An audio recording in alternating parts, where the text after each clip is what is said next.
Tamil world radio, Tamil உலக வானொலி செய்திகள்.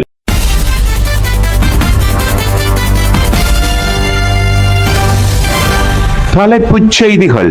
வணக்கம். தமிழுலக வானொலியின் மதிய நேர பிரதான செய்திகளோடு இணைந்து கொள்ளும் நான் லவிதா தர்மசீலன். சாவகச்சேரி நகரசபைக்கான புதிய உபதவிசாளர் தெரிவை தடை செய்ய கோரிய மனுவை நிராகரித்தது மேல் நீதிமன்றம். கிளிநொச்சி ஸ்கந்தபுரத்தில் கைகலப்பு, 9 பேர் கைது. ஸ்பெயின் மற்றும் பிரான்சிலிருந்து காட்டுத்தீயால் வெளியேற்றப்பட்ட பல்லாயிரக்கணக்கான மக்கள். ECA ஐரோப்பிய ஆடவர் கிரிக்கெட் கிண்ணம் இன்று ஆரம்பம். லக்ஷ்மி திருமண சேவை உலகளாவிய ரீதியில் சுவிட்சர்லாந்தில் இருந்து இயங்கிக் கொண்டிருக்கும் முன்னணி திருமண சேவை.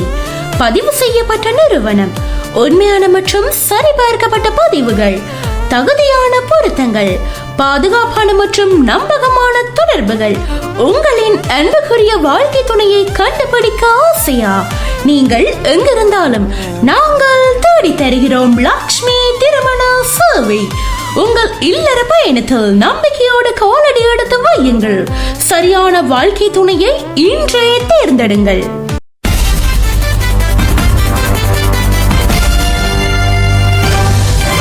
உள்நாட்டு செய்திகள். சாவகச்சேரி நகரசபை உபதவிசாளர் பதவி மற்றும் நகரசபை உறுப்புரிமையிலிருந்து தன்னை நீக்கி வடமாகாண ஆளுநரால் வெளியிடப்பட்ட வர்த்தமானி அறிவித்தலை ரத்து செய்ய கோரியும் அதற்கு இடைக்கால தடை விதிக்க கோரியும் ஞானப்பிரகாசம் கிஷோர் யாழ் மேல் நீதிமன்றத்தில் தாக்கல் செய்த மனு நேற்று விசாரணைக்கு எடுத்துக் கொள்ளப்பட்டது.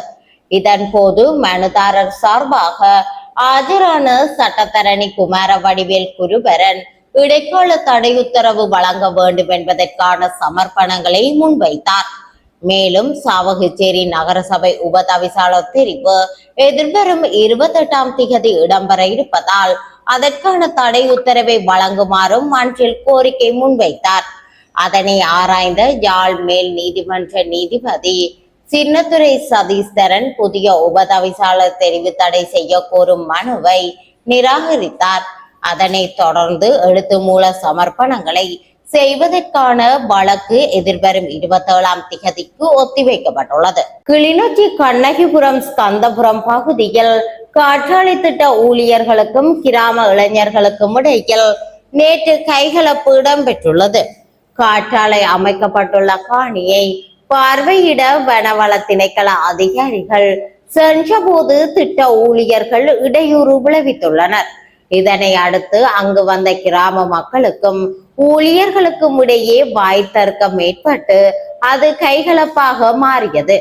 நிலைமையை கட்டுப்படுத்த விசேட அதிரடி படையினர் வரவழைக்கப்பட்டு 9 பேர் கைது செய்யப்பட்டுள்ளனர்.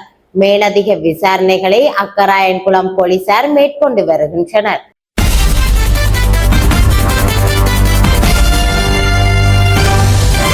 வெளிநாட்டு செய்திகள். காட்டு தீயால் ஸ்பெயின் மற்றும் பிரான்சில் இருந்து பல்லாயிரக்கணக்கான மக்கள் வெளியேற்றப்பட்டுள்ளனர். இரு நாடுகளிலிருந்தும் இதுவரை 65,000க்கும் மேற்பட்ட மக்கள் வெளியேற்றப்பட்டுள்ளதாக சர்வதேச ஊடகங்கள் தெரிவித்துள்ளன. ஐரோப்பிய கண்டத்தில் பலத்த காட்டு தீ தொடர்ந்து வரும் நிலையில் இந்த நடவடிக்கை எடுக்கப்பட்டுள்ளது. ஸ்பெயினில் சுமார் 25,000 மக்கள் வெளியேற்றப்பட்டுள்ளதோடு 20,000க்கும் மேற்பட்ட மக்கள் ஊரடங்கு போன்று வீடுகளுக்குள்ளேயே இருக்கும் பாதுகாப்பு கட்டுப்பாடுகளின் கீழ் வைக்கப்பட்டுள்ளனர். அத்தோடு தென்மேற்கு பிரான்சின் ஜீரோன் பிராந்தியத்தில் ஏற்பட்ட காட்டுத்தீ காரணமாக கடந்த 2 நாட்களில் மட்டும் 44,000க்கும் மேற்பட்ட மக்கள் வெளியேற்றப்பட்டுள்ளனர். இந்த காட்டு தீயால் இதுவரை 12,500 ஹெக்டேயர் காடுகள், 53 வீடுகள் மற்றும் ஒரு சுற்றுலா முகாம் முற்றாக எரிந்து சாம்பலாகியுள்ளதாகவும் தெரிவிக்கப்பட்டுள்ளது.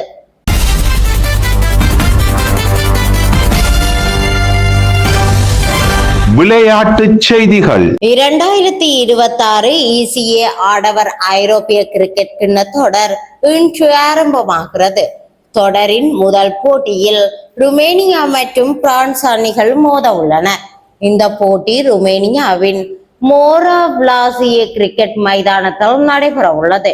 இலங்கை நேரப்படி நண்பகல் 12:30 மணிக்கு போட்டி ஆரம்பமாக உள்ளது.